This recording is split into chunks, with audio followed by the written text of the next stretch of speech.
Why are there so many U.S. citizens being caught up in this operation?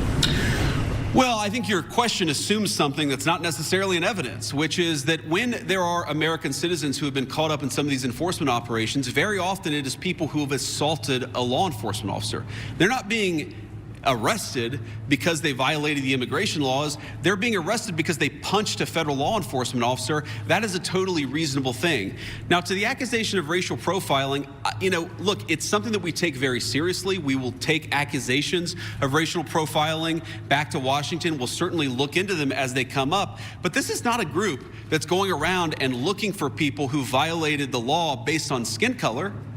They're looking for people who violated the actual law, the law of our immigration system in this country. And so long as we had more cooperation, I think they could do these things in a much more targeted way. They would actually know where some of the bad guys are. I mean, again, you hear things that are hard to believe, but I've confirmed that they are true.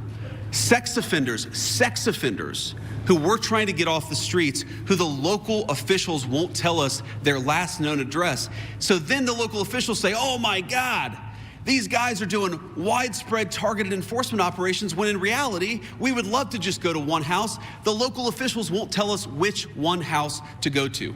Mr. Vice President. Mr. Vice President, to that question, the local police chiefs have said their own off-duty officers, so police officers, are being targeted because they are a person of color and asked to show their papers. Is that a concern of the administration and the Department of Homeland Security if local law enforcement says their own officers are being targeted, and they described it as, quote, civil rights violations in our streets? So I saw one story about this and one local police officer who said this. And look, certainly is it a concern? Absolutely. The first thing we have to figure out is whether it happened or not.